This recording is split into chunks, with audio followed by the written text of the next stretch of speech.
안녕하세요. 중학교에서 수학을 가르치고 있는 선생님입니다. 학교에서 아이들을 가르치다 보면 말썽꾸러기 녀석들 때문에 진이 다 빠질 때도 있지만 지금은 아이들의 미래가 어떻게 될지 누구도 모르는 시기잖아요.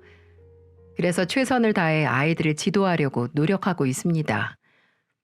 40대인 저도 긴 인생을 살진 않았지만 사람 인생이라는 게 어떻게 될지 모르는 거잖아요. 칠판에 적힌 수학 공식을 보면 두드러기가 난다는 학생이 훗날 큰 기업의 사장이 되어 있을지도 모르고 매일같이 친구들과 툭탁거리는 녀석이 나중에는 남을 먼저 생각하는 훌륭한 인물이 되어 있을지도 모르죠. 인생은 수학 문제의 정답처럼 정해져 있지 않기에 사람은 죽는 날까지 노력하고 바르게 살아야 한다고 생각하고 있습니다. 굳이 이런 말씀을 먼저 드리는 이유는 얼마 전 제가 겪은 특별한 경험 때문입니다. 아직도 가슴을 먹먹하게 만드는 그 경험을 여러분들과 공유하기 위해 이렇게 글을 써봅니다. 전 30대 후반이 돼서야 결혼을 할 수 있었습니다. 아내는 제 대학교 후배였는데 그 친구 역시 학원에서 아이들을 가르치는 수학 강사였는데요. 제법 실력이 있는 편이어서 학원과 학부모들께 인기가 있는 선생님이었죠. 그 친구를 다시 만난 건 대학 동문 모임에서였어요. 십수년이 지난 후에야 다시 보게 된 셈이었는데요. 귀여운 단발머리에 초롱초롱한 눈빛을 가지고 있던 그 친구가 이젠 노련한 수학 강사가 되어 있다는 게 좀 놀라웠죠. 그 친구 역시 절 한눈에 알아보며 이렇게 말을 하더군요. 선배는 딱 학교 수학 선생님 될 줄 알았다니까요. 대학생 때부터 뒷짐을 지고 다녔잖아요. 그래서 그때도 선배는 학교 선생님이 참 잘 어울리겠다. 그렇게 생각을 했어요. 피익하고 웃음을 터뜨리며 말하는 그 친구가 제 마음속에 쏙 들어오더군요. 지적이면서도 순수한 그 친구에게 자꾸 눈길이 갔습니다. 그렇게 우린 서로에게 호감을 느끼면서 연애를 시작했어요. 그리고 곧 결혼도 하게 되었고요. 전 안정적인 공무원이었고 아내는 잘 나가는 수학 강사였으니 얼마나 이상적입니까? 경제적으로도 튼튼했고 서로 생각하는 가치관이나 취미생활까지 비슷했으니까 더할 나위 없이 완벽한 부부라고 생각했어요. 예를 들자면 전 치킨을 시키면 닭다리만 찾는데 아내는 퍽퍽한 가슴살을 제일 좋아하거든요. 서로 원하는 부위를 마음껏 먹을 수 있으니 얼마나 좋습니까? 두 사람 모두 소주는 싫어하고 맥주만 좋아했으니 술 종류가 갈릴 일도 없었죠. 저도 아내도 같은 야구팀을 응원하니까 야구 때문에 싸울 일도 없었고요. 이런 사소한 것들까지 잘 맞으니까 우리 부부는 작은 다툼 없이 잘 지낼 수 있었죠. 그렇게 우리 행복은 영원할 것만 같았어요. 늦은 나이에 결혼을 했지만 잘 맞는 여자를 만났다는 것에 안도감을 느꼈습니다. 하지만 사람을 속이려고 작정하면 얼마든지 속일 수 있다는 사실을 전 아내 덕분에 확실히 배울 수 있었어요. 아직도 신혼의 단꿈이 깨지 않은 결혼 2년 차쯤이었을 겁니다. 학원에서 회식을 하고 온 아내가 술에 취해서 금세 골아 떨어지더라고요. 그런데 아내 핸드폰이 울려서 무신고 봤더니 웬 남자한테서 이상한 내용의 메시지가 온 게 아니겠어요? 아내의 이름을 다정히 부르며 오늘 즐거웠다는 둥, 좋은 꿈을 꾸라는 둥, 그냥 아는 동료라고 하기엔 심상치 않은 내용을 태연하게 보내는 겁니다. 순간 전 아내의 외도를 직감했어요. 그리고 아내의 핸드폰을 뒤져 지금까지 그 남자와 주고받은 메시지들을 쭉 훑어보았죠. 정말 눈뜨고 볼 수 없을 만큼 가관이더라고요. 아내는 마치 그 남자와 애인이라도 된 것처럼 낯뜨거운 대화들을 주고받았더군요. 엄청난 배신감에 다리가 후들거릴 정도였어요. 아무것도 모르고 쿨쿨 잠만 자는 아내를 보며 지금까지 제가 어떤 여자와 살았던 건지 큰 회의감이 들었습니다. 밤새 뜬 눈으로 고민을 하던 저는 이튿날 잠에서 깬 아내에게 물었어요. 핸드폰에 남아있는 메시지들을 보여주며 그 남자와 무슨 관계인지 따졌죠. 아내 얼굴빛이 사색이 되더니 사시나무 떨듯이 몸을 바들바들 떨기까지 합니다. 아내는 털썩 무릎을 꿇으며 두 손이 발이 되도록 빌더군요. 아내는 순순히 자신의 죄를 고백했어요. 아내와 같은 학원에서 근무하는 강사랍니다. 아내보다 무려 5살이나 어렸고요. 자기가 정신이 나간 것 같다며 한 번만 용서를 해달라고 빌더군요. 기가 막혀서 말이 다 나오질 않았습니다. 결혼 2년 만에 바람을 피우는 여자가 어디 있습니까? 더 어처구니가 없는 건 아내가 임신 중이란 사실이었어요. 제 아내는 정신 나간 여자가 분명합니다. 여보, 나 정말 미쳤던 것 같아. 나도 내가 왜 그랬는지 모르겠어. 내가 잘못한 거 맞아. 나 때려 죽일 년도 맞고. 하지만 여보, 뱃속에 있는 애 생각해서 정말 딱 한 번만 봐주면 안 될까? 내가 평생 사죄하는 마음으로 살게. 어? 아내가 그렇게 용서를 구했지만 솔직히 전 조금도 고민하지 않았어요. 이 여자와 1년을 살았든 10년을 살았든 뱃속에 아이가 있든 없든 한 번 배신한 사람과는 살고 싶지 않았거든요. 부부라는 인연이 얼마나 귀하고 소중한지 잘 압니다. 하지만 그 인연을 먼저 깨뜨린 건 아내였으니까요. 굳이 그런 사람과 부부라는 이름으로 엮이고 싶지 않았습니다. 두말할 필요도 없이 이혼이 맞습니다. 전 아내에게 이혼을 통보했고 울고불고 난리를 피우는 아내를 단박에 잘라냈죠. 절대 집을 나가지 않겠다는 아내를 내버려 두고 학교와 가까운 원룸을 얻어 나왔습니다. 5살 어린 상간남과 잘 먹고 잘 살라죠. 전 아내에게 조금의 미련도 없었습니다. 뱃속에 있는 아이가 제 핏줄이 맞긴 한 걸까요? 그런데 아내는 제게 점점 집착을 부리기 시작했어요. 틈만 나면 연락을 해서 용서해달라고 빌었고 제가 전화를 받지 않으면 배터리가 다 닳아버릴 정도로 전화를 해댑니다. 참 이상합니다. 제가 시원하게 이혼을 해준다는데 그럼 그렇게 좋아 죽던 사람과 잘 살면 될 거 아닙니까? 그런데도 아내는 자기한테는 저밖에 없다며 매달리더군요. 하지만 전 끝까지 매몰차게 거절했어요. 아내가 다른 남자랑 바람을 피웠다는 사실만으로도 벌레가 기어다니는 것처럼 징그럽고 싫었습니다. 그런 여자와 한 입을 덮고 살고 싶진 않았어요. 전 아내의 연락을 무시하며 제 나름대로의 일상을 유지하려고 노력을 했죠. 학교에 나가서 수업하는 일에도 더 열중했고 친구들도 만나고 운동도 열심히 했어요. 그런 여자가 없어도 저 나름대로 충분히 잘 살 수 있었습니다.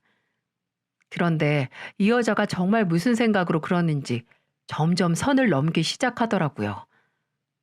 여느 때처럼 학교에서 수업을 하고 있는데 복도 창 너머로 사람 그림자가 어른거리더군요. 처음에는 학생을 찾아온 학부모님인가 싶었죠. 그래서 교실 문을 열고 복도를 확인했는데 글쎄 아내가 떡하니 서 있는 게 아니겠습니까? 너무 놀라서 심장이 입 밖으로 튀어나오는 줄 알았습니다. 당신 뭐야? 당신이 왜 여기에 있어? 여기가 어디라고 찾아온 건데? 할 말이 있는데 전화를 안 받으니까 찾아왔지. 당신 미쳤어? 나랑 무슨 할 말이 남았다고 학교까지 찾아와. 정말 이럴 거야? 경찰에 신고를 해야 정신을 차리겠어?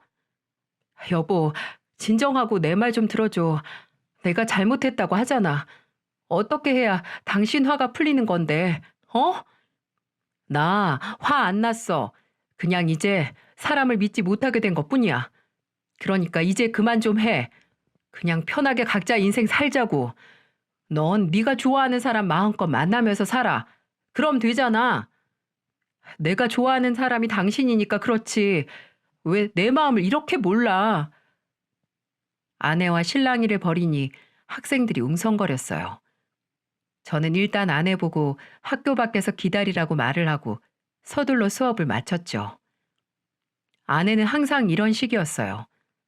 바람도 멋대로, 용서도 멋대로, 뭐든 자기 멋대로 해야 직성이 풀리는 여자였어요. 사람이 싫어지더군요. 이젠 사람과 관계를 한다는 게 무서워질 정도였어요. 한때는 제 반쪽이 틀림없다고 생각한 여자였습니다. 전생에서도 죽을 때까지 사랑한 부부일 거라고 확신했죠. 그랬던 여자가 이렇게 진절머리 나게 싫어질 줄은 꿈에도 몰랐습니다. 아내에게 아무리 알아듣게 설명을 해도 고집을 꺾지 않더군요. 아내를 겨우 떼어놓고 집으로 돌아왔는데 또 아내에게서 문자가 날라왔어요. 제가 용서를 해줄 때까지 집으로 찾아오겠답니다. 한숨이 절로 나오더군요. 아내는 제가 어디서 머물고 있는지 그 사이 몰래 뒤를 밟았나 봅니다. 결국 확실한 결단을 내려야 했죠. 집착을 넘어 스토킹 수준까지 번져버린 아내 행동에 지쳐갔어요. 경찰에 신고도 해봤지만 전화나 문자를 많이 한다는 이유로 경찰이 할 수 있는 건 많지 않다고 합니다. 스토킹으로 인한 사생활 침해로 고소를 하는 방법도 있지만 스토킹을 입증할 확실한 물증이 없다면 승소 확률이 거의 없다고도 하더군요. 고심 끝에 내린 결론은 제가 떠나는 방법뿐이었어요. 아무렇지도 않은 척 했지만 전 아내의 외도 때문에 정신이 피폐해져 있었거든요. 그래서 학교에 휴직계를 내고 해외든 지방이든 한동안 아는 사람이 없는 곳으로 멀리 떠나야겠다고 생각한 것이었죠. 부모님도 일찍 돌아가셔서 살필 가족도 없었고요. 무엇보다도 인연이라는 이름 때문에 큰 상처를 받은 제겐 사람과 부대끼지 않는 곳에서의 쉼이 필요했습니다. 전 아내에게 문자 하나를 남겼어요. 멀리 떠날 생각이니 다시는 찾지 말라고 말이죠. 그리고 학교는 휴직을 했고 집도 뺐습니다. 물론 핸드폰 번호도 바꿔버렸고요. 친한 지인들한테도 바뀐 번호를 알려주지 않았어요. 그저 한동안 머리 좀 식히러 간다는 말만 남기고 전 전라남도 여수 돌산이라는 곳으로 떠났어요. 방죽표 해변이라고 어렸을 적 부모님과 더위를 피해 피서를 온 곳이었죠. 병으로 돌아가신 부모님의 기억이 남아있는 곳이라 그런지 왠지 이곳에 머물고 싶더라고요. 그렇게 한동안 돌산에서 지냈습니다. 바다도 보고 바람도 느끼고 생각도 했죠. 사람한테 받은 상처가 씻기기를 바라며 그렇게 홀로 시간을 보냈어요. 여느 때처럼 아침 해가 뜨는 걸 바라보며 해변을 걷고 있었는데요.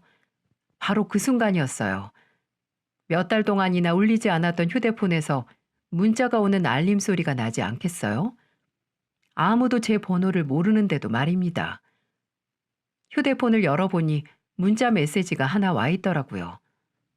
그런데 아무래도 잘못 온 모양이었어요. 맞춤법도 틀리고 띄어쓰기도 틀린 글자로 이렇게 쓰여 있었어요. 아들, 밥 먹었어? 아픈 데는 없지? 우리 아들 너무 보고 싶어. 짧은 그 어설픈 문장에는 오직 단 하나의 감정이 배어 있더군요. 그리움, 아들을 그리워하는 부모님의 마음이 오롯이 담겨 있었어요. 저랑 전혀 관계가 없는 주인 잘못 찾은 문자였지만 괜스레 제 마음이 울컥하는 겁니다. 먼저 가신 부모님 생각도 나고 어떤 아들인지 얼른 전화라도 걸라고 말하고 싶은 마음도 들었습니다. 딱 거기까지였어요. 잠시 울컥거리는 마음을 진정시키곤 휴대폰을 주머니에 쑤셔 넣었죠. 누군진 모르지만 그 아들은 호강에 겨웠다고 생각했어요. 그래도 자기를 그리워하는 부모님이라도 계시잖아요. 그렇게 그날은 촉촉해진 감정을 털어내곤 잊어버렸죠. 그런데 다음 날 점심때쯤 또 하나의 문자가 오는 게 아니겠어요? 아들, 햇살이 너무 좋구나. 하늘도 파랗고 뒤뜰을 걷다가 할미꽃을 보았다. 우리 아들이 어렸을 적에 할미꽃이 왜 할미꽃이냐고 물었지. 백발 할머니가 손녀가 보고 싶어 찾아가다가 길가에서 죽고 말았고 그 넋이 꽃이 돼서 할미꽃이라고 대답해 주었어. 그런데 이젠 내가 우리 아들이 그리워서 꽃이 되겠구나. 그 문자를 보고 나니 어렴풋이 알겠더라고요. 누군가 제 휴대폰 번호를 아들 번호로 착각을 하고 있는 것이고 아마 그 아들은 이 세상에 없을 것 같다는 생각이 드는 겁니다. 아들을 너무 그리워한 나머지 아들의 휴대폰으로 답장 없는 문자를 보내고 있는 겁니다. 괜스레 마음이 싱숭생숭해졌어요. 만약 누군지 모를 그분이 아들에게 답장을 받는다면 얼마나 좋아하실까요? 그래서 저도 모르게 그 문자에다 답장을 보내버렸죠. 여기도 꽃이 흐드러지게 피어 있고 너무 좋은 곳이에요. 저도 많이 그립습니다. 건강하세요. 짧은 답장이었지만 진짜 고민을 많이 해서 보낸 겁니다. 받는 사람이 어떻게 생각할지 모르니 그저 기분이 좋을 정도만 되었으면 하는 바람이었죠. 그저 좋은 마음으로 답장을 보낸 건데 이상하게 또 신경이 쓰이더라고요. 제 답장을 받고 또 그에 대한 답장을 기다리고 있는 겁니다. 하지만 제 기대와는 다르게 그분은 답장을 보내지 않으셨어요. 괜한 짓을 했나 싶기도 하고 좀 멋쩍기도 하더라고요. 그렇게 또 며칠이 흘렀는데 또 그분이 문자를 보내오시더군요. 오늘은 반찬이 영 입에 맞지 않는구나. 아들도 떼거르지 말고 밥 잘 챙겨 먹거라. 그 문자를 보자마자 저도 모르게 후다닥 답장을 하고 있었습니다. 반찬이 별로면 물에 말아서 고추장 찍은 풋꼬치에 드셔보세요. 전 잘 먹고 있습니다. 걱정 마세요. 그렇게 답장을 보내고 한참을 기다려 봤는데도 또 묵묵부답이었어요. 이게 참 이상한 것이 괜스럽게 돌아오는 답장을 기다리게 되더라고요. 그렇게 하루가 또 지났고 이번엔 별이 뜬 밤에 문자 하나가 도착을 합니다. 아들은 별이 되었니? 달이 되었니? 기왕이면 곁에 친구들이 많은 별이 되었으면 좋겠구나. 어미는 죽으면 달이 되고 싶어. 그래야 친구들과 논의는 너를 비출 수 있잖니. 가슴이 울컥합니다. 전 한참을 고민하다 이렇게 답장을 남겼어요. 어머니, 전 조금도 외롭지 않아요. 지금 이곳엔 볕도 좋고 공기도 좋고 새들도 많아요. 그러니까 어머니는 아주 늦게 오셔도 좋아요. 건강하세요. 그렇게 마음을 전달하고 기다려봤지만 역시나 답장은 오지 않았습니다. 많은 생각이 들었어요. 아드님이 왜 먼저 가셨을까?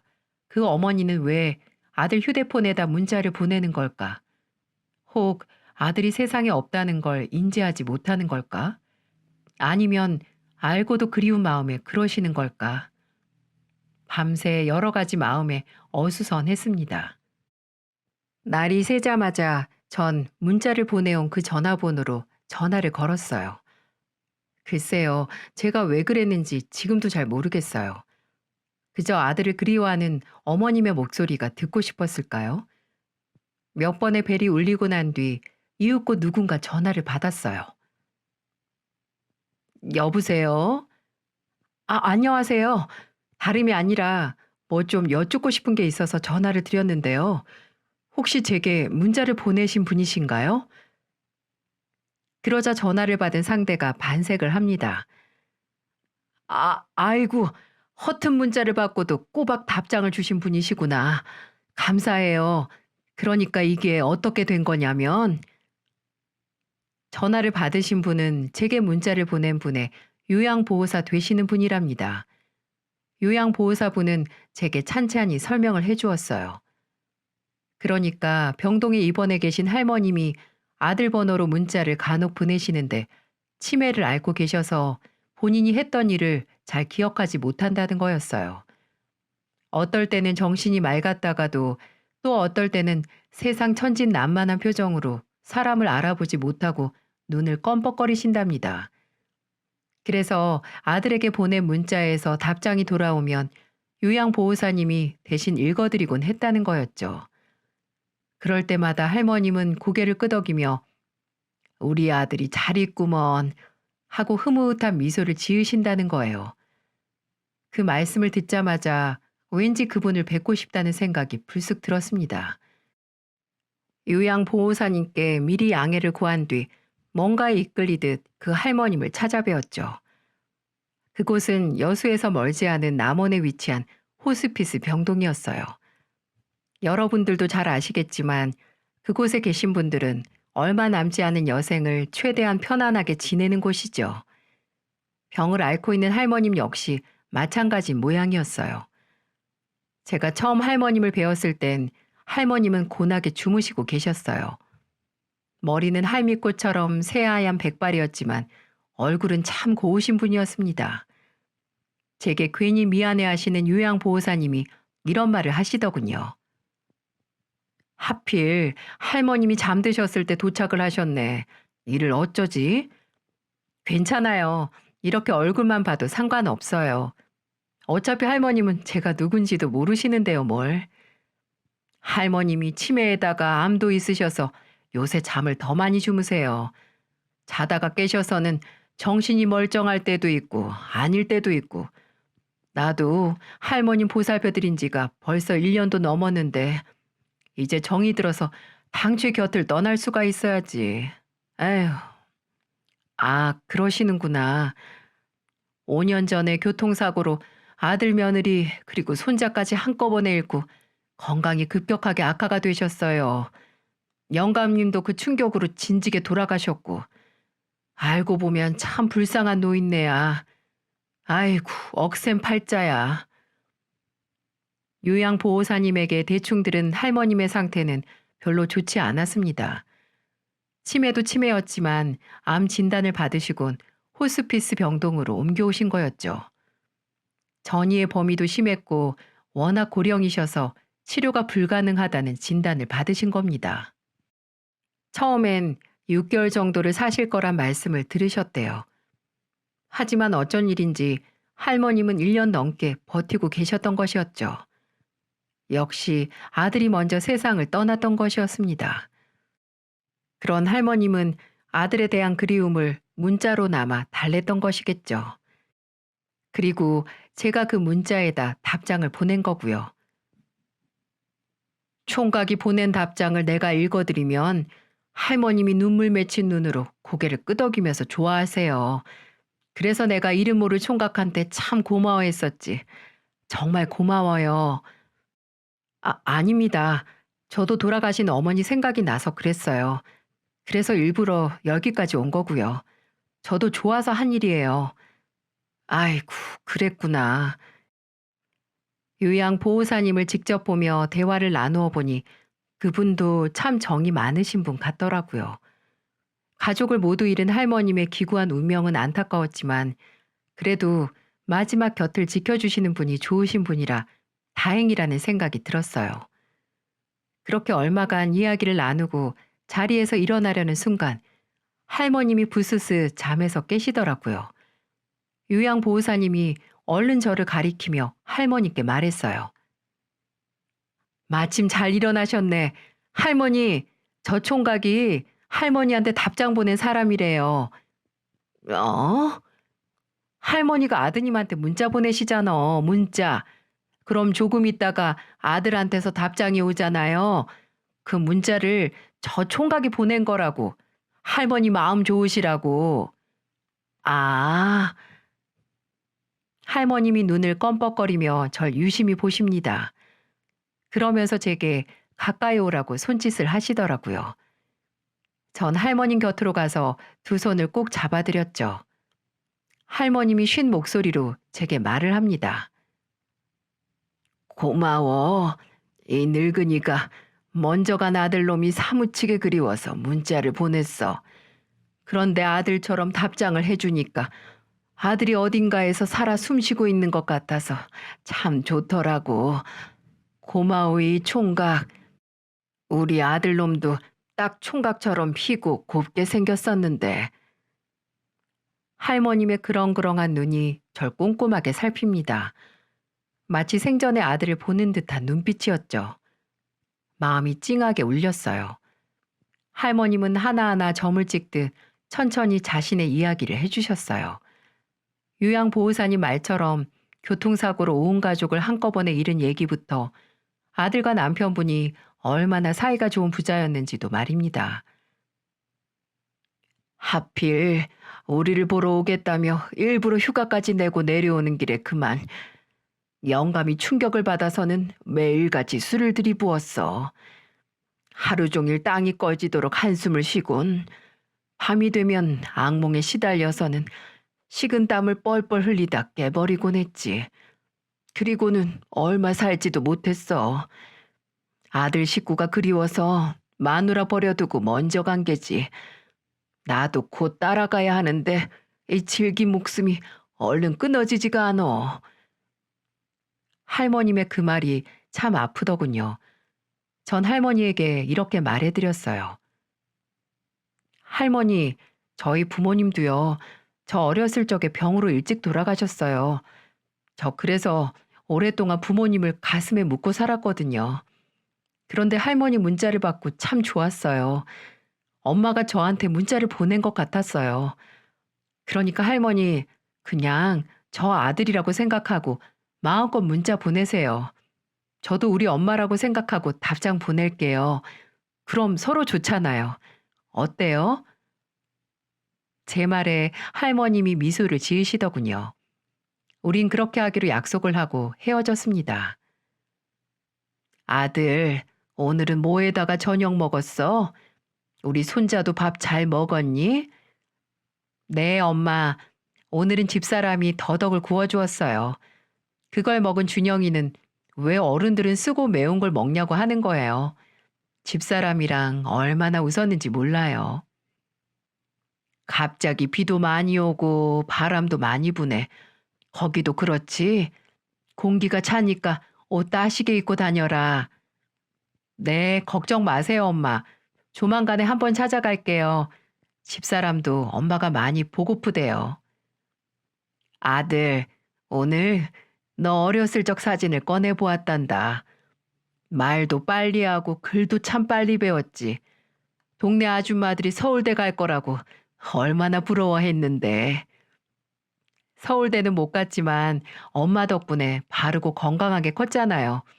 그래서 늘 감사드려요. 고마워요, 엄마. 저희 두 사람은 한동안 그런 문자를 주고받았습니다. 할머님이 진짜 아들의 답장을 받는 것처럼, 그리고 저는 진짜 엄마에게 문자를 받아보는 것처럼 말이죠. 그리고 간혹 할머님이 계신 병원에 찾아가 말동무도 해드리고 안마도 해드렸어요. 제가 들릴 때마다 할머님은 절 알아보실 때도 있고 그렇지 않을 때도 있었어요. 하지만 상관없었습니다. 절 못 알아보실 땐 다시 새롭게 인사를 하고 소개하면 되는 일이었으니까요. 그럼 할머님이 인자한 미소와 함께 고개를 끄덕이며 말합니다. 총각 생긴 게 우리 아들을 꼭 닮았노. 코도 오뚝하고 눈도 크고 똑같다 똑같어. 처음은 할머님의 안타까운 사연에 마음이 좋지 못해서 시작한 일이었어요. 왜 그랬는지는 모르겠지만 제 작은 친절이 할머님에겐 큰 위로가 될 수 있을 것 같단 생각을 했던 것 같네요. 하지만 저 역시 할머님과 문자를 주고받으면서 정말 많은 위로를 받았답니다. 오랫동안 잊고 있던 부모님의 사랑도 느꼈던 것 같고요. 사람에게 받은 상처 또한 조금씩 치유되는 걸 느꼈죠.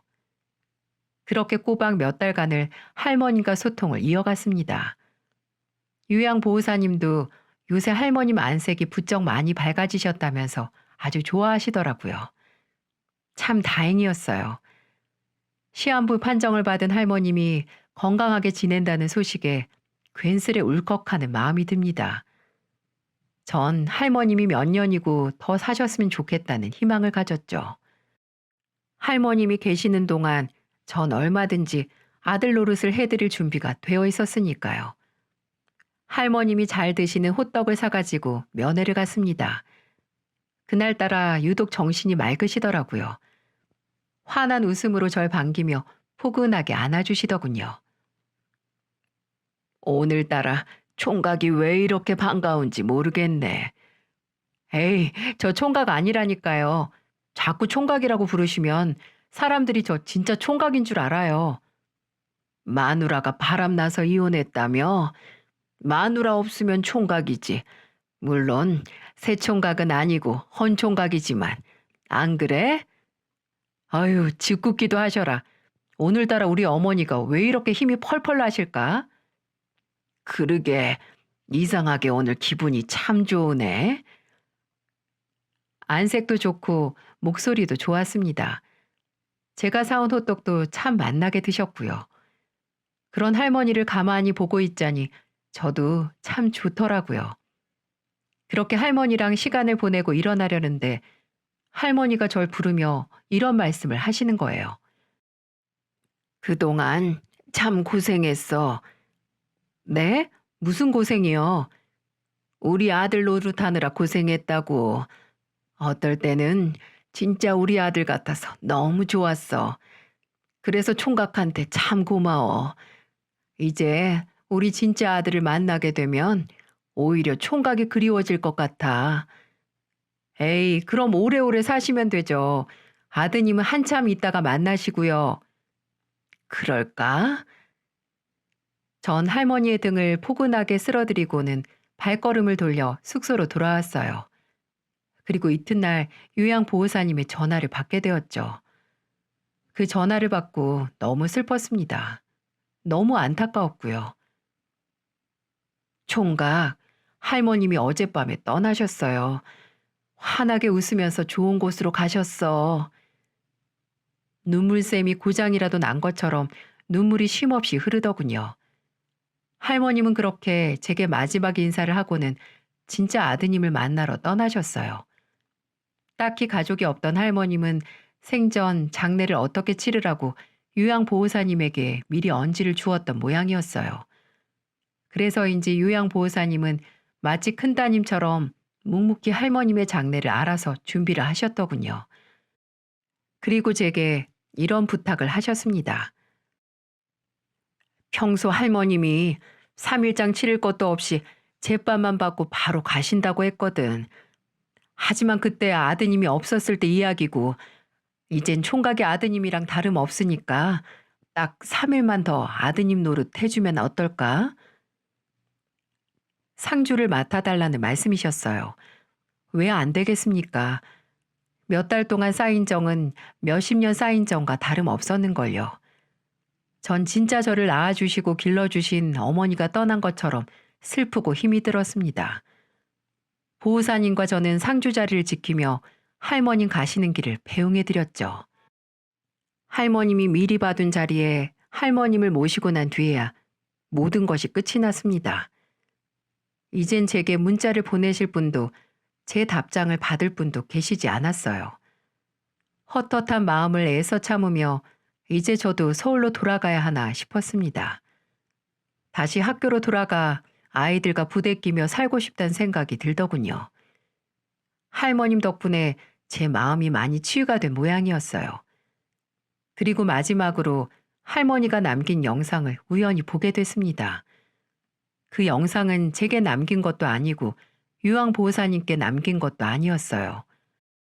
오직 할머니 본인 스스로에게 마지막으로 남긴 영상이었습니다.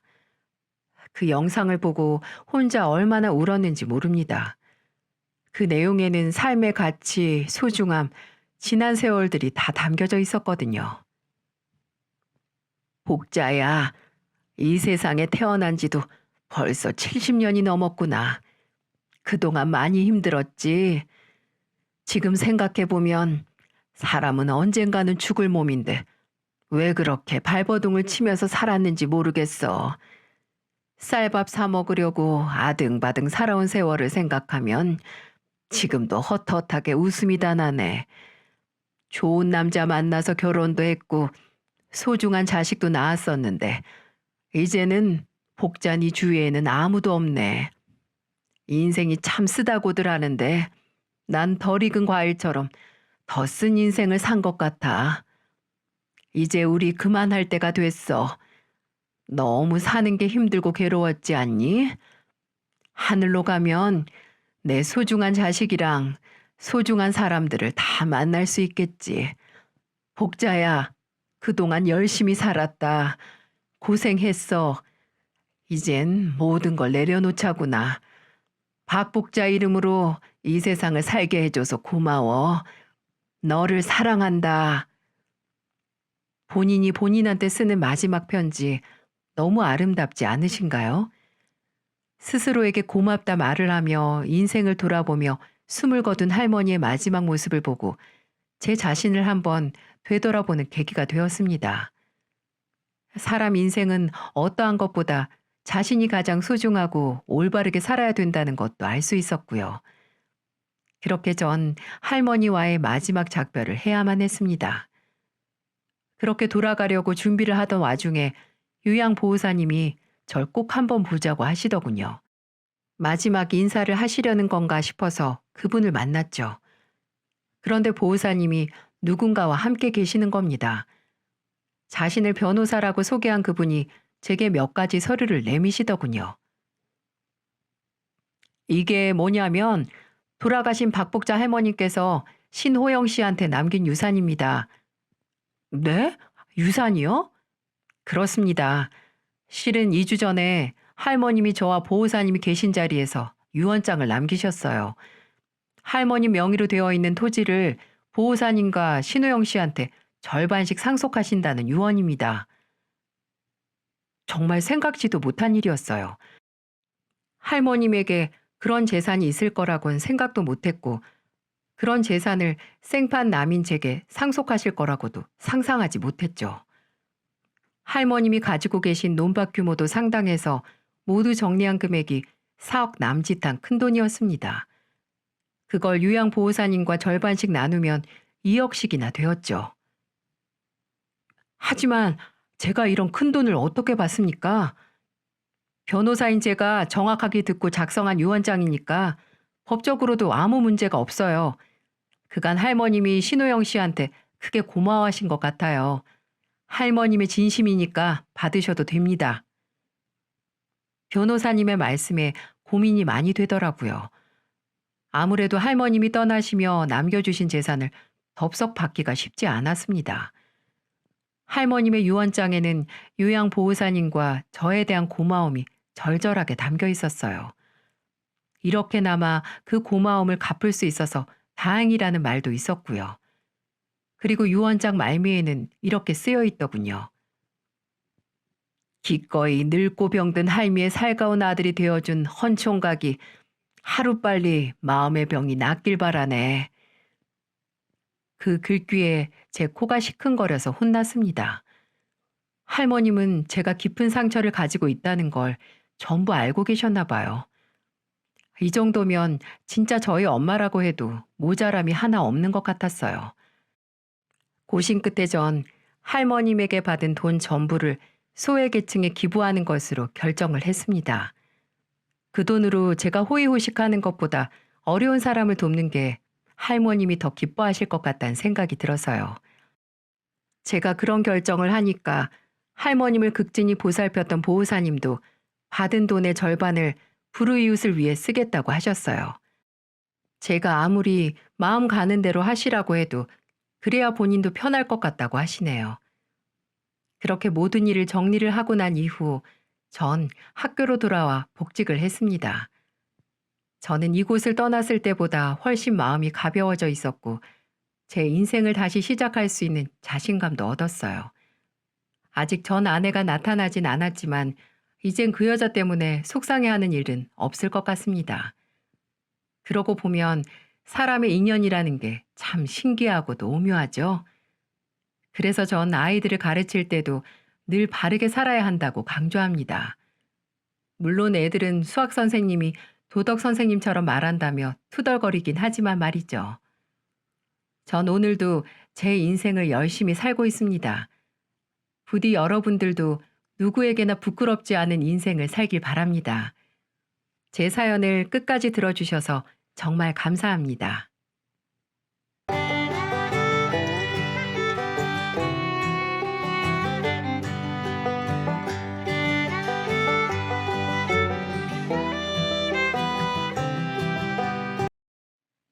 안녕하세요.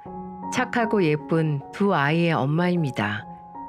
어디서부터 어떻게 이야기를 전해야 할지 고민을 많이 했습니다. 남편을 잘못 만나면 당대 원수, 아내를 잘못 만나도 당대 원수라는 말이 있죠.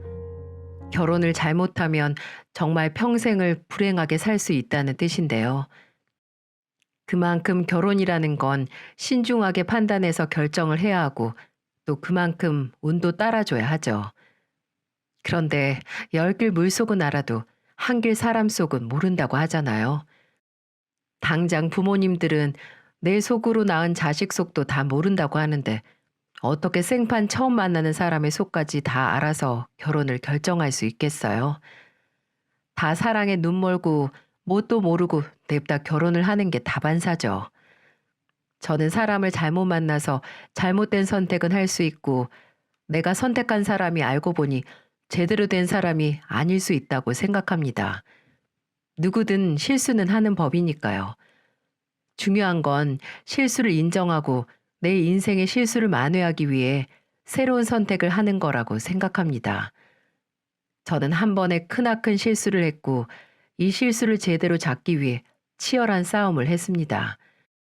제가 즐겨보는 채널에 이렇게 사연을 보내는 이유는 만일 저와 같은 분들이 계시다면 제 이야기를 듣고 조금의 용기와 응원을 얻어가셨으면 하는 바람입니다. 모든 일은 제가 친구를 따라 한 술자리에 가면서부터 시작이 됐죠. 대학을 졸업하고 공무원 시험을 준비해서 20대 후반에 공무원이 됐습니다. 2년가량 수백 권의 책 속에 파묻혀 공부만 했으니 정말 재미없게 살았죠. 시험 합격 후에 도청으로 발령받고 이제야 잊고 있던 젊은 날의 시간을 되찾으려고 참 많이 놀았습니다. 아무리 힘들어도 틈틈이 취미 생활도 하고 친구들과 놀러도 다녔어요. 그렇게 그날도 친구와 함께 술 한잔 기울이고 있는데 이 친구가 갑자기 본인 남자친구를 부른다는 게 아니겠어요? 제가 불편하다고 남자친구 보고 싶으면 나중에 만나라고 하니까 다 생각이 있다면서 본인만 믿으라는 이상한 소리를 하는 게 아니겠어요? 아니나 다를까 알고 보니 친구의 남자친구가 본인 친구를 데려오더군요. 아, 얘가 나 짝을 지어주려고 불렀구나 싶었습니다. 뭐, 얘가 나한테 소개시켜주는 사람이면 나쁠 건 없겠다 하는 마음에 저도 적당히 즐기려고 했습니다. 근데 이 사람 느낌이 그냥 가볍게 만날 사람 같지 않더라고요. 저보다는 4살 많은 연상이었는데 자동차 영업사원으로 일한다고 하고 말을 잘해야 하는 직업이라 그런지 어찌나 청산유수인지 유머러스하고 센스도 있어서 정말 대화를 하면 시간 가는 줄 모르겠더라고요. 혜수 씨도 그 영화 좋아해요? 저랑 취향이 똑같네요. 저도 그 감독 작품 중에 그 영화를 제일 좋아해요. 정말요? 저도요. 그럼 원준 씨, 저번 달에 개봉한 영화는 봤어요? 같은 감독인데. 아니요, 아직이요. 뭐지? 이거 같이 영화 보라는 신호인가? 아, 그러네요. 어쩔 수 없네. 같이 봐야겠네요. 주말에 하루 종일 영화를 볼 정도로 영화를 좋아하는 것도 똑같고 취향도 비슷해서 급속도로 가까워졌죠. 그렇게 만난 10개월을 연애를 하다가 결혼을 하게 됐어요. 너무 빨리 했다 싶으시죠? 저도 그렇게 생각합니다. 남편과 결혼을 서두른 이유는 급정거 따윈 없는 속도 위반으로 제가 임신을 해버려서였어요. 하지만 뭐에 쫓기듯 어쩔 수 없이 한 결혼은 아니었습니다. 어쨌든 저희 둘은 결혼 생각이 있었고 그냥 하려던 게 앞당겨졌다고 생각했어요. 물론 신혼생활을 꿈꿀 겨를도 없이 덜컥 아이가 생겨서 불안하긴 했어요. 아무리 이전부터 이 남자 결혼 생각이 있다고 했어도 당장 아이라는 현실적인 문제를 안게 되니 마음이 싱숭생숭하긴 하더군요. 그때 그런 저보다도 임신 소식에 기뻐했던 건 남편이었죠. 혜수야, 나 진짜 너무 기뻐. 빨리 혜수 남편이 되고 싶기도 했지만 아빠도 되고 싶었거든. 아무 걱정 마. 낳으면 내가 다 키울게. 우리 회사 남자도 육아휴직 잘 되어 있는 거 알지? 아, 딸일까 아들일까 너무 궁금하다. 뭐든 건강하게만 태어났으면 좋겠어. 뭐 먹고 싶은 건 없어? 어디 불편하진 않고? 아유, 오버하지 마. 아직 그럴 때 안 됐어. 그런가? 배는 언제쯤 부풀지? 살도 많이 튼다고 하던데 내가 매일 크림 발라줄게. 걱정 마. 아유, 진짜 공부할 게 태산이다, 태산. 일단 출산이나 육아 관련 책부터 사야겠어. 저는 남편의 이런 모습을 보고 확실하게 결혼을 결심했어요. 제가 예상치 못한 임신으로 불안해할 때 오히려 제 불안감을 덜어주려고 아이처럼 좋아하는 모습에 무한한 긍정과 뭔가 따뜻한 에너지를 받았거든요. 그때는 그저 이런 남자와 함께라면 정말 뭐든 걱정하지 않고 살 수 있을 것 같다는 보장도 없는 희망이 있었습니다. 급하게 진행되는 결혼임에도 다행히 양가에서 축복을 해주셨어요. 저희 부모님은 걱정하시긴 했지만 이왕 낳을 거면 조금이라도 더 젊었을 때 낳아야 제 몸이 힘들지 않을 거라고 하셨고 시댁에서도 빨리 손주가 보고 싶었었다고 정말 잘 됐다고 하셨죠. 시아버지와 시어머니는 포장마차식 술집을 하셨는데 아, 진짜 시어머니 김치찌개가 일품이었어요. 대부분 임신하고 입덧 시작하면 제일 기피하는 음식이 김치라던데 전 오히려 임신 기간 내내 시어머니표 김치찌개를 입에 달고 살았어요. 주변에서는 너무 급하게 한 결혼 아니냐고 걱정을 많이 했는데 그건 다 괜한 걱정일 정도로 아무 문제가 없이 지냈습니다. 오히려 결혼하고 시간이 갈수록 남편의 새로운 모습을 발견해서 좋았죠. 남편이 영업을 오래 해서 몸에 예의가 배어 있다는 건 알고 있었지만 이렇게 어른에게 잘하고 살가운 사람인지는 몰랐었거든요. 근데 저희 부모님, 특히 아버지에게 어찌나 잘하는지 제가 다 고마울 정도였어요. 저희 아빠는 정육점을 운영하시는데요. 약간 험상궂은 인상에 체격도 좋아서 사람들이 쉽게 다가오지 못하는 분위기거든요. 딸인 저도 종종 아빠 얼굴을 보면 놀라곤 한답니다. 근데 남편은 장인과 사위라는 관계에도 어색하지 않은지 참 잘 다가가더라고요. 캠핑이나 집들이 등 고기를 조금 많이 살 일이 있으면 좀 멀더라도 무조건 아빠 정육점으로 달려가서 고기를 샀죠. 장인어른, 저희 왔어요. 아빠, 우리 고기 사러 왔어요. 뭐야, 또 왔냐? 그 동네에도 정육점 있을 텐데 뭐하러 여기까지 와서 사? 기름값 아깝게. 뭐 어때요? 이렇게 아빠한테 딸 얼굴도 보여주는 거죠. 맞아요, 장인어른. 이렇게 자주 찾아뵈면 좋죠. 저희 내일 집에 손님 오기로 해서 항정살 6인분만 썰어주세요. 그래, 거 앉아서 잠깐만 기다려라. 아버지가 고기 손질을 시작하면 남편은 옆에서 감탄을 했어요. 우와, 장인어른 팔뚝 봐봐. 웬만한 애기 얼굴만 하네, 진짜. 아빠가 어렸을 때 운동을 하셔서 그래. 아, 맞네. 장인어른 유도하셨다고 했죠? 진짜 대단하다. 역시 운동을 좀 했던 사람은 운동을 오래 쉬어도 기본적으로 일반 사람들이랑 몸이 달라요, 달라. 아, 왜 여기까지 들어와서 고기 써는 걸 보고 있어? 걸리적거리니까 나가서 앉아 있으라니까. 고기 때깔이 하도 좋아서 저도 모르게 그만 들어왔어요. 빛깔 봐요. 사람을 아주 홀리네요, 홀려. 저희 아빠도 남편의 주접 아닌 주접이 싫지 않으셨는지 남편이 가면 꼭 뭐 하나 챙겨주셨어요. 이렇게 말 잘하고 싹싹한 남편과 결혼하고 6년이라는 시간이 지났습니다. 그동안 둘째까지 낳아서 집안은 더 북적북적해졌죠. 남편은 출산 전에 말했던 것처럼 도와주는 육아가 아닌 함께하는 육아라는 약속을 지켰어요. 시간이 정말 순식간에 흐르더군요. 둘이서 아무것도 모른 채 정신없이 키운 큰딸이 유치원에 들어가고 그래도 조금 육아 경력이 쌓여서 여유 있게 키운 아들이 4살이 되어 어린이집에 다니기 시작했죠. 매일같이 출근해서 일하고 집에 오면 아이들과 씨름하느라 전쟁 같은 나날이었지만 큰 문제는 없었습니다. 아니, 그렇게 생각을 했었어요. 애들이 이제 조금 말이 통하고 또 둘 다 유치원과 어린이집에 다니기 시작해서 생활에 조금 여유가 생겼다고 생각을 했거든요. 그래서 저도 그동안 남편과 둘이서 못했던 일을 하고 싶었어요. 쉬는 날에는 잠시 시댁이나 친정의 아이들을 맡기고 둘이 바람을 쐬고 온다든지 하는 거 말이죠. 하지만 오히려 남편은 더 바빠진 것 같더군요. 둘째가 어린이집에 들어가기 전부터 실적을 올려야겠다고 하긴 했거든요. 근데 주말까지 나가서 일을 할 줄은 몰랐습니다. 오늘 토요일인데도 나가? 진짜 고생이다. 이렇게까지 해야 돼? 인센티브 먹고 사는데 어쩔 수 없지. 이제 가족이 4명이잖아. 힘들어도 어쩌겠습니까? 그래도 평일에도 거의 매일같이 야근하면서 주말도 못 쉬니까 몸 상할까 봐 그러지.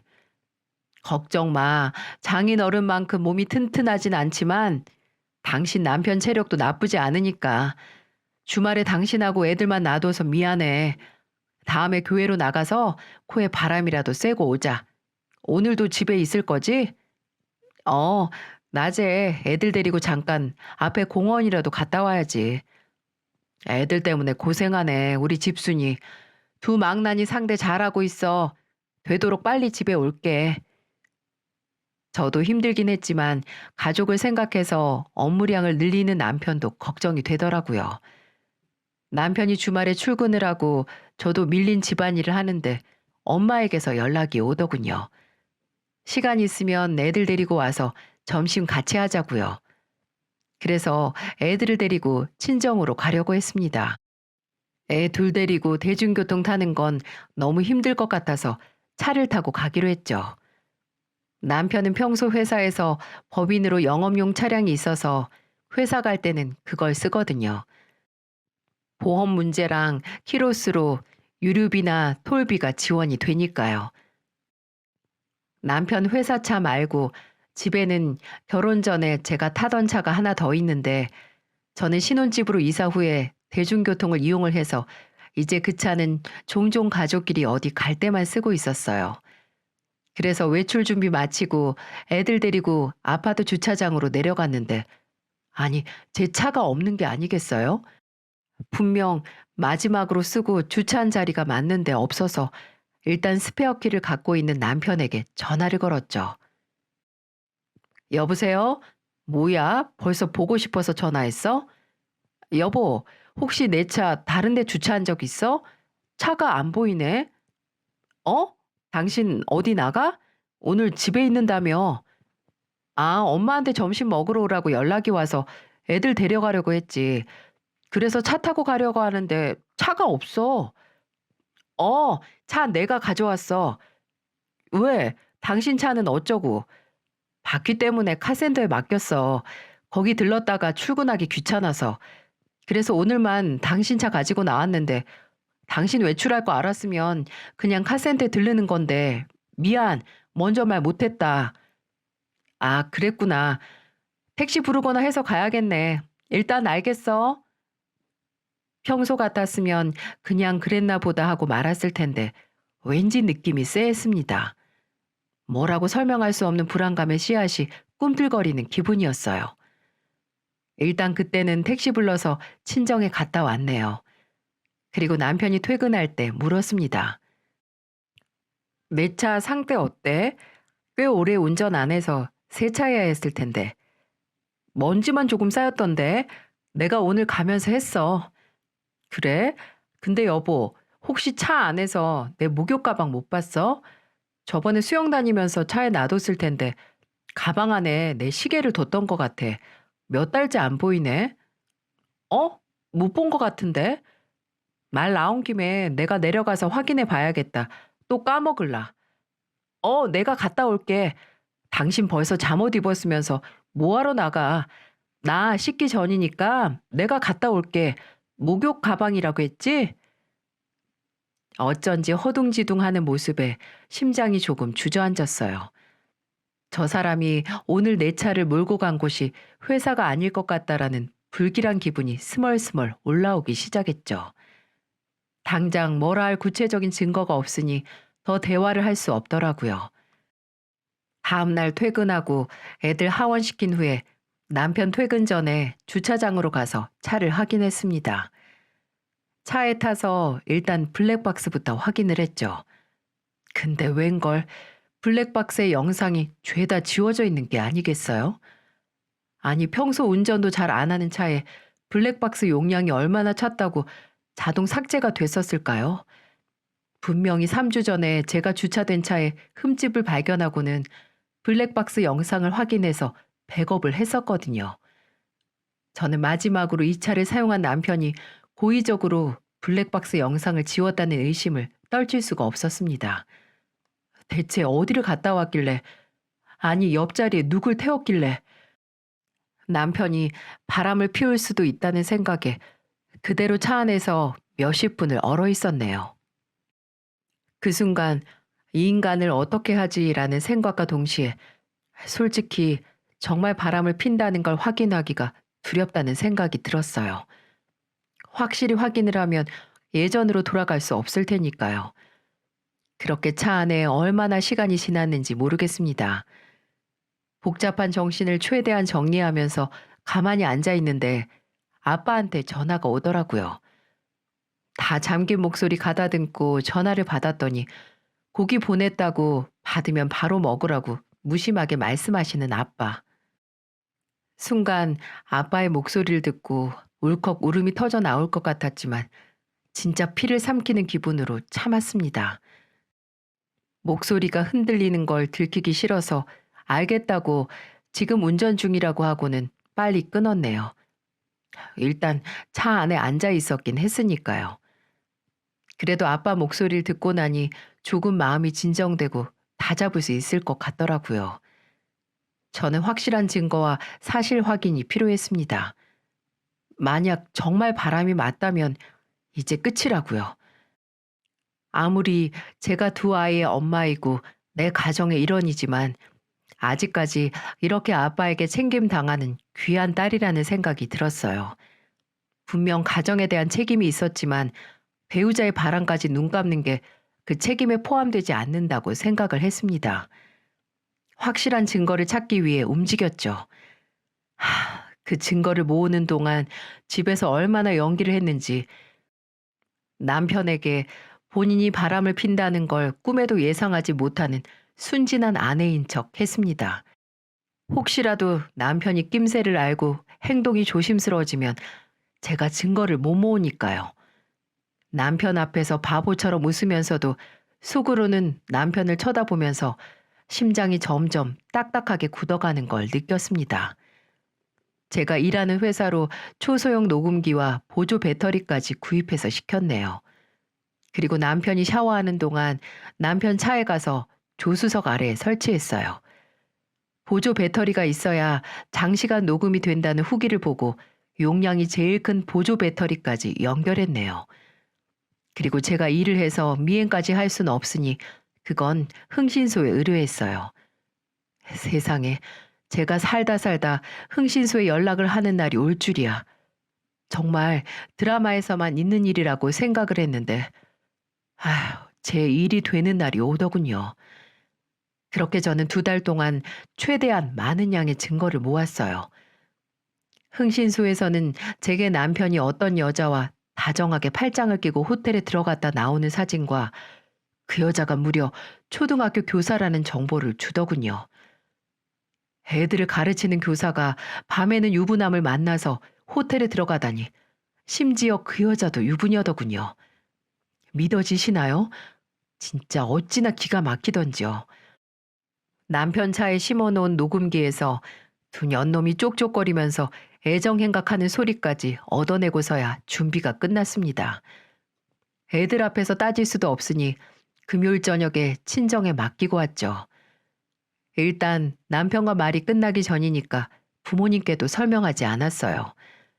그리고 남편, 아니 그 인간을 기다렸어요. 욕망에 눈이 멀어 저와 애 둘을 배신한 이기적인 인간을 말이죠. 그날도 어김없이 밤늦게 들어온 남편, 저는 하루 종일 일해서 피곤한 척하는 남편에게 환하게 웃어주었어요. 왔어? 늦었네. 애들은 다 자나? 오늘 친정에서 자고 오기로 했어. 엄마가 봐주신대. 정말? 와, 우리 장모님 용돈 드려야겠네. 애들도 없는데 오랜만에 우리 둘이 영화나 볼까? 영화? 좋지. 무슨 영화? 내가 준비했어. 이리 와서 한번 앉아봐. 저는 옷도 안 갈아입은 남편을 소파에 앉히고 앞에 제 노트북을 놓았습니다. 에? 왜 화면 작은 노트북으로 봐? TV로 연결해서 보지. 일단 한번 봐봐. 후회 안 할걸? 뭔데? 얼마나 재밌는 거길래? 어라? 이게 다 뭐야? 남편은 제 노트북에서 시작된 본인과 그 초등학교 교사라는 여자의 다정한 모습이 찍힌 사진들이 담긴 영상을 보고 그대로 굳어버렸어요. 제가 사랑을 담아서 일일이 편집해서 만든 영화 한 편이었죠. 어때? 제목은 이 연병을 떨 거면 둘이 결혼하지. 왜 각자 결혼했냐야. 제목이 너무 길긴 하지? 당신 이거 어디서 났어? 혹시 난 미행했어? 내가 그럴 시간이 어딨어. 돈 주고 사람 썼지. 사람을 붙였어? 지금 할 말이 그것뿐이니? 머리가 잘 안 돌아가나 봐? 아니 그게 여보, 내가 진짜 당신이 생각하는 그런 거 아니야. 내가 생각하는 게 뭔데? 우리 아니 저 여자랑 진지한 관계 아니야. 정말 잠깐 실수한 거야. 당신하고 나 둘째 낳고 서먹서먹했잖아. 그래서 내가 잠깐 진지한 관계가 아니라기엔 너무 끈적하던데? 일주일에 4번은 만나서 호텔 가더라 너네. 야근도 주말 근무도 죄다 이 여자 만났던 거겠지? 이 여자 남편은 이 사실을 알라나 몰라? 너 이 사람 뒷조사까지 했어? 뭐하러 그런 짓을 해? 그냥 내가 정리하면 되는데. 언성 높이지 마. 당신 지금 그럴 주제 못 돼. 그리고 그래 정리하면 되지. 근데 그쪽이 아니라 나랑. 뭐? 지금 설마 헤어지자고? 지금 이혼하자고 말하는 거야? 그럼 다른 데서 몸 굴리고 와놓고 나더러 계속 당신 얼굴 보고 살라고? 내가 그 정도로 비위가 좋지 못해서. 너 말 조심해. 그리고 어떻게 이렇게 쉽게 이혼 얘기를 꺼내? 우리 애가 둘이야. 너 애들 생각은 안 해? 그럼 당신은 어쩜 그렇게 쉽게 다른 여자랑 놀아나? 그 여자랑 만나면서 애들 생각은 조금이라도 안 났어? 그래, 내가 잘못했어. 근데 이혼은 안 돼. 이혼이 무슨 장난이야? 결혼은 무슨 장난이니? 상대방한테 질리면 여기저기 아무나랑 놀고 다니는 게 재미삼아서 하는 건 줄 알아? 됐고, 난 이혼 못해. 아니, 안 해. 그래, 당신이 그 유부녀랑 바람 피우고 다닐 동안 일해서 돈 벌고 애들도 봐주는 나 같은 사람 놓치기 싫겠지. 근데 어쩌냐? 난 그 정도로 머저리가 아닌데? 너 나랑 헤어지고 싶으면 집이랑 애들 두고 네 몸만 나가. 먼저 헤어지자는 사람이 나가서 살아야지. 미쳤니? 당신 지금 두 손으로 싹싹 빌어도 나 애들 단독 양육권 신청하고 재산 분할까지 해서 이 집 받을 거야. 근데 뭐? 내 몸만 나가라? 당신 지금 당신 처지가 파악이 안 돼? 그래서 내가 이혼하기 싫다고 하잖아. 당신이 나 한 번만 봐주면 나도 당신도 또 애들도 이혼이라는 상처 안 받을 수 있는데 너무 이기적인 거 아니냐고. 내가 미치겠네. 누가 누구더러 이기적이라고 하는 거야? 길 가는 사람 붙잡고 물어봐. 지금 누가 이기적인 건지. 심지어 당신 엄마도 당신이 이기적이라고 할걸? 웃기는 소리 하지 마. 지금 가정을 지키려고 하는 건 나라고 나. 가정을 그렇게 지키고 싶어 하신 분이 다른 여자랑 매일 호텔 가서 놀았니? 참나 진짜 현실 파악을 못하네. 잠깐 기다려봐.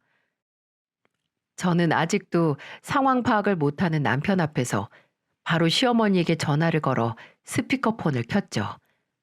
어디 본인 어머니가 이 사실을 다 알고 크게 노하는 걸 듣는다면 좀 정신을 차리고 저 입을 다물지 않을까 싶었어요. 어머님께 한번 여쭤보자. 바람핀 남편과 그거 알고 이혼하자고 하는 아내 중에 누가 더 이기적인지. 야, 너 전화 안 끊어? 소리 지르지 말랬지. 진짜 주제 파악 못한. 네, 여보세요? 어머님, 가게 마감하셨어요? 지금 들어왔다. 근데 이 밤에 무슨 일이야? 무슨 일 있니? 어머님, 원준 씨 바람 폈어요. 그것도 유부녀 하고요. 뭐? 야, 너 전화 끊으라고. 지금 뭐 하는 짓이야? 지금 소리 지르는 거 들리세요? 제가 바람핀 증거 다 잡아서 이혼하자고 하니까 저더러 이기적이라고 하는데 지금 누가 더 이기적인 것 같으세요? 아니, 이게 다 무슨 소리냐? 원준이가 딴 여자를 만났어? 그래서 넌 이혼을 한다고? 네. 어머님은 어떻게 생각하세요? 제가 이기적이라고 생각하세요? 아유, 이 아밤에 당최 무슨 일인지 모르겠네. 일단 얘 호들갑 떨지 마라. 네? 남자 바람 피는 거 다 한순간이야. 그거 못 참아서 헤어진다 어쩐다 난리치면 오히려 네 손해다. 어머님, 지금 그게 말이 된다고 생각하세요? 만약 제가 원주 씨 말고 다른 남자랑 바람 피웠어도 그 소리 하셨을 것 같아요? 넌 다짜고짜 전화해서 원준이가 바람 났다고 하더니 이제 이 시애미한테 고함이나 치니? 너네 일 너네가 알아서 하는 건데 남편 바람 눈 한 번 딱 감으면 그냥 지나가는 거야. 그럼 시아버지가 다른 여자랑 바람 나면 눈 한 번 딱 감았다가 뜨세요. 제가 순진했던 거죠. 가재는 개편, 지 자식이 바람 났는데 며느리 편드는 시부모님이 얼마나 있겠습니까? 저는 괜히 기분만 잡치고 바로 전화를 끊어버렸어요. 남편은 본인 어머니가 편들어준 게 무슨 어마어마한 힘을 얻은 거라고 착각을 한 건지 기세등등한 얼굴을 하더군요. 너 돌았냐? 다짜고짜 전화해서 그게 무슨 막말이야? 그래, 백정 딸려니 예의범절 있을 리가 없지. 뭐? 당신 지금 말 다 했어? 뭐 백정? 그럼 너희 아버지 조선시대였으면 백정 소리 들었어. 천민 중에 천민이라고. 개망나니. 그래, 그럼 그 개망나니 딸한테 어디 한번 당해봐. 당신 탈탈 털어줄 테니까. 저는 미리 챙겨둔 가방과 노트북을 챙겼습니다. 나랑 애들은 일단 친정에 가 있을 거야. 어차피 이 집 곧 나한테 뺏길 테니까 그동안 잘 지내봐. 집안데 작별 인사도 하고. 그 말을 끝으로 집을 나와버렸어요. 현관문이 닫히면서 남편이 저를 부르는 소리가 났지만 무시했습니다. 그리고 당장 운전대를 잡으면 사고가 날 것 같아서 택시를 불러 친정으로 갔습니다. 친정으로 가는 동안 이 일을 어떻게 부모님께 말씀드려야 하나 고민을 많이 했어요. 솔직히 어떤 식으로 전한다 한들 부모님이 상처를 받지 않으시겠어요? 그때 새벽에 두 손 가득 가방 들고 나타난 절 보고 부모님이 지은 표정을 아직까지 잊을 수가 없답니다. 두 분 다 놀라서 당황하시면서도 어딘지 어떤 불안함을 감지한 표정. 그 표정을 마주하면서 남편의 외도 사실을 알고 났을 때보다 더 가슴이 무너졌습니다. 저는 안방에서 자고 있는 애들 얼굴 한번 확인하고 거실에서 부모님께 이 사실을 다 말씀드렸어요. 남편과 싸움을 하던 것도 남편 차에 심어놨던 녹음기로 다 녹음한 상태였거든요. 제가 구구절절 다 설명하는 것보다 그 녹음본의 일부분을 들려드리는 게 나을 것 같아서 부모님 앞에서 틀었습니다. 부모님은 그 녹음본을 다 듣고 크게 노하셨어요. 아빠는 얼굴이 울그락불그락하게 구겨져서 당장 그 손으로 남편 목이라도 비틀 기세였어요. 제가 죄송함에 눈물을 보이니까 저희 엄마는 저를 감사 않으시면서 말씀하셨어요. 예, 울지 마라. 울지 마. 울 사람 지금 너 아니야. 오히려 웃어. 잘 됐다. 이런 인간인 거 이제라도 알아서 다행이지. 더 빠르게 알았어야 했는데 그게 더 억울하지. 잘했어. 이게 뭐라고. 이 증거 모으느라 혼자 고생했다. 엄마 죄송해요. 이런 모습 보여서. 잘 사는 모습만 보여드려야 하는데 애들한테도 너무 미안하고. 그런 소리 하지 마. 너 누구한테도 미안해할 필요도 없어. 네 인생 네가 구제한 거야. 애들도 크면 다 이해한다. 엄마가 평생 불행하게 사는 것보다 일찍 각자 인생 찾는 게 애들한테도 나아. 우리 딸 고생했어. 엄마의 말씀이 심장에 스며들어 가슴이 절절하게 끓었습니다. 애서 저를 위해 해주시는 말씀에 더 눈물이 나더라고요. 뭐니 뭐니 해도 진짜 내 편은 우리 부모님뿐이구나 하는 기분에 혹시나 내가 감정에 휩쓸려 잘못된 선택을 하는 건 아닌가 했던 생각이 싹 다 사라졌어요. 정말 커다란 용기를 얻었습니다. 아버지께서도 다른 말은 안 하셨지만 그 소뚜껑 같은 손으로 제 어깨를 쓰다듬어 주셨죠. 남편의 외도를 알게 된 후로 처음으로 푹 잤습니다. 부모님과 한 지붕 아래 있다는 안도감 때문에 더 그랬나 봐요. 다음 날 거실에서 잠든 제가 눈을 떴을 때 아버지가 큰 박스들을 들고 집으로 들어오고 계시더라고요.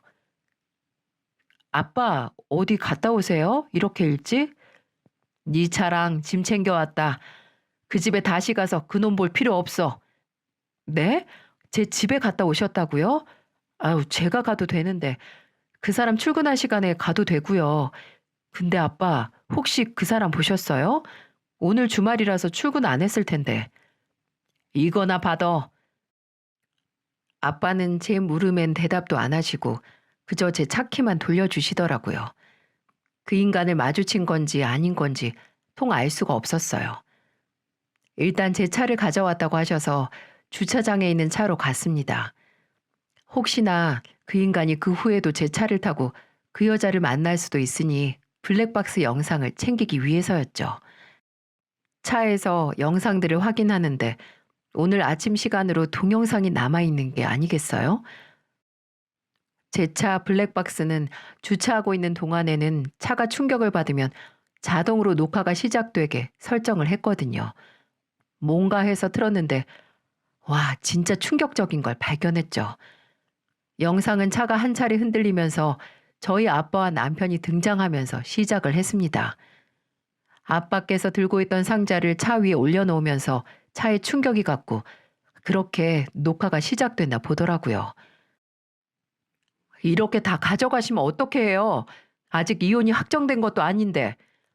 그 입 다물어. 설령 혜수가 이혼을 안 한다고 해도 이젠 내가 반대야. 어디 자식들한테 부끄럽지도 않아? 아내도 애도 있는 자식이 또 다른 유부녀랑 바람이 나냔 말이야. 네가 사람 새끼야? 그리고 퍽 하는 소리와 함께 남편의 얼굴이 180도로 돌아갔어요. 그렇습니다. 아빠가 화를 못 참고 남편 얼굴을 내리치신 거죠. 정말 때린다는 표현이 아니라 내리꽂았다는 표현이 적당할 정도의 주먹이었어요. 장인어른, 지금 폭력 쓰신 거예요? 아, 기가 막혀서 진짜. 진짜 뭐? 백정이나 다름없다고? 그래, 어디 그 백정 손에 신나게 맞아봐라, 이 양반 새끼야. 아빠가 남편에게 달려들려고 하자 남편은 놀라 자빠지더군요. 그리고 그대로 줄행랑을 쳤습니다. 진짜 백정 손맛이 무섭긴 했나 봐요. 그렇게 꽁지가 빠져라 도망을 치는 것 보면 말입니다. 이혼한다고 말할 때 아빠의 침통한 표정을 보고 혹시나 저한테 좀 실망을 하신 건 아닌가 했는데 역시 저희 아빠는 딸을 위해서 못할 게 없는 분이셨어요. 그 영상을 보면서 괜히 눈물도 나고 한편으로 크게 웃기도 했네요. 그 이후로 저는 빠르게 이혼 소송을 시작했어요. 제 변호사는 제가 모은 증거를 보고 박수를 쳐주었어요. 진짜 잘 모았다고요. 사진도 녹음된 대화도 외도 사실이 분명하게 드러나 있어서 문제없이 유책 배우자 이혼 소송으로 승소할 수 있을 거라고 하더라고요. 그 두 년놈이 드나든 호텔, 모텔에도 로비에서 그 둘이 같이 들어오고 나가는 CCTV 영상까지 법원에 증거 보전 신청을 했거든요. 그 인간뿐만 아니라 바람 피운 상대 여자에게도 손을 썼습니다. 그 여자가 교사로 다니고 있는 초등학교와 해당 교육청에 민원을 넣었어요. 유부녀 선생이 다른 유부남과 불륜을 저질러서 한 가정이 파탄났다고요. 그런 인간에게 우리 아이들을 맡길 수 없다고요. 그걸로 분이 안 풀려서 그 초등학교 맘 카페에도 글을 올렸습니다. 민호는 학교에서 무시하면 그만이지만 그 여자 다니는 학교가 사립이라서 학부모님의 입김이 확실할 것 같다고 생각을 했거든요. 사실 저는 명예훼손을 각오하면서 올린 글이었어요. 지 잘못 모르고 저를 찾아내 고소한들 저도 상간녀 소송을 걸 계획이었으니 잃을 게 없다고 생각을 했어요. 이후 그 맘카페에서 그 상간녀라는 선생이 불륜 사실을 안 학부모들과 학교의 압박을 못 이겨서 그만뒀다는 소문이 돌았죠. 그 여자는 모든 일이 빨리 끝나길 바라는 건지 변호사를 통해 제게 위자료 합의를 하자고 제안해 왔습니다. 학교에서 정말 많이 시달렸나 보더라고요. 하지만 남편과의 이혼은 정말 길고 길었어요. 재산 분할이 문제가 아니라 단독 양육권 문제 때문에 시간이 꽤 오래 걸렸죠. 그렇게 애들을 사랑하고 생각했던 인간이 불륜으로 가정을 찢다니 말이 되나요? 정말 애들을 생각했으면 불륜이라는 유혹 앞에서 애들 얼굴을 떠올리며 참았겠죠. 심지어 이혼 소송 내내 저를 찾아왔더군요. 저희 아빠가 무서워서 친정까지는 못 찾아오고 제가 일하는 도청 앞에서 기다리고 있더라고요. 저를 발견하고 차에서 내려 버선발로 뛰어와 빌기도 했죠. 여보, 내 말 좀 들어봐. 나 그 여자랑 진짜 끝났어. 당신이랑 애들 생각해서 그 여자랑 끝냈다고. 헛소리 하지 마. 당신 그 여자 남편한테 상간남 소송 당했다며? 내 변호사한테 다 들었어. 근데 무슨 날 생각해서 헤어진다고 해? 소송당해서 무서우니까 헤어졌지. 소송, 그건 맞는데 나 정말 당신 생각해서 마음 돌린 거야. 나 아직도 당신밖에 없어. 진짜라니까. 애들 생각해서 나 한 번만 제발 믿어줘. 어, 상간남아 잘 가. 그리고 상간남 목소리 듣기도 싫으니까 변호사 통해서 말해. 이후로 저는 무시로 대응했지만 눈물겨운 남편의 쇼는 계속됐어요. 문자로 전화로 직접 찾아오면서 저를 설득하고 회유하고 나중에는 협박까지 했죠. 물론 저는 남편이 나타나기만 하면 녹음기를 꺼내서 그 내용도 모조리 녹음을 했어요. 너 진짜 나랑 헤어지고 후회 안 할 자신 있어? 너 혼자 애들 데려가서 키울 자신 있냐고. 있어. 나 능력도 있고 당신한테 양육비도 꼬박꼬박 받아서 애들 잘 키울 거야. 애들한테도 바람 펴서 가정 버린 아빠 필요 없고. 정말 이렇게 헤어진다고? 말이 돼? 진짜 너 뭘 믿고 이러는 건지 모르겠는데 계속 건방 떨면 진짜 후회하는 수가 있어? 너나 주제 파악하고 방구석에서 혼자 후회해. 나는 이미 당신 만난 그 순간부터 후회했으니까. 그리고 백정한테 맞고 그 딸 손에도 맞기 싫으면 2번 다시 내 눈에 띄지 마. 지금 후회하는 게 누군데 누가 누구한테 후회할 거라고 하는지 헛웃음이 다 나더라고요. 도저히 저를 혼자 설득할 수 없다고 생각을 했는지 나중에는 시어머니에게서도 전화가 오곤 했습니다. 지금 제 남편 매일 일도 안 나가고 시댁 포차에서 술 먹고 있다고요. 한 번만 눈 감고 사람 인생 구제해달라고 우는 소리를 하시더라고요. 저는 그저 그런 시어머니에게 눈 딱 감고 모른 척하라는 말만 하고 끊었네요. 그 인간 일을 그만둔 건지 잘린 건지 모르겠지만 그 꼴 보는 시어머니 속이 말이 아닐 거라는 건 확실했죠. 지금은 다행히 이혼 소송에서도 승소해서 친정에서 부모님과 아이들과 함께 생활하고 있습니다. 제 몫의 위자료도 톡톡히 받았고 아이들에 대한 단독 양육권도 가져왔네요. 정말이지 진짜 질기고도 추잡한 싸움이었어요. 그저 지금은 한 번의 잘못된 선택에 대한 책임을 지었다고 생각을 합니다. 솔직히 그 인간 바람을 알고 난 후에 생각을 해본 적이 있었어요. 만약 내가 모른 척한다면 남편이 그 여자랑 헤어지고 나한테 다시 온다면 나는 그 상태로 살 수 있었을까 하고요. 하지만 눈 가리고 귀 막고 입 막고 계속 그 인간 옆에 있는 것보다 지금 30 후반에 이혼한 두 아이의 싱글맘이 비교할 수도 없이 속이 편할 거라는 생각이 들어요. 모두 저를 믿어주고 용기를 준 가족들 덕분이겠죠. 전화 위복이라는 말이 있죠. 딱 지금 저의 상태를 대변할 수 있는 말입니다.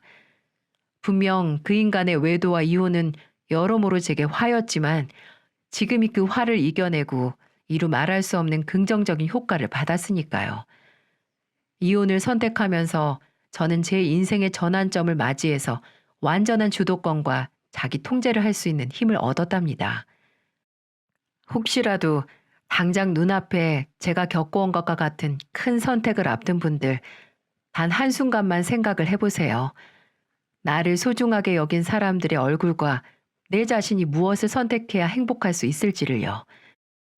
인생은 순간순간 모두 크고 작은 선택으로 이루어져 있고 그 선택을 하고 그 선택에 영향을 받는 건 모두 나라는 것을요. 그리고 무엇을 선택하든 그것에 책임을 지고 언제나 나라는 내 편이 곁에 있다는 걸요. 분명 가족과 사랑하는 사람들의 응원이 힘이 되는 건 사실이지만 내 자신의 확신이 없다면 앞으로 나아갈 수도 없을 테니까요. 어느 길로 가든 나 자신은 내 편이 되어야 한다고 생각합니다. 제 긴 이야기를 들어주신 분들 모두 나 자신을 믿고 응원하면서 순간의 선택에 최선을 다하시길 바랍니다. 모두들 행복하세요.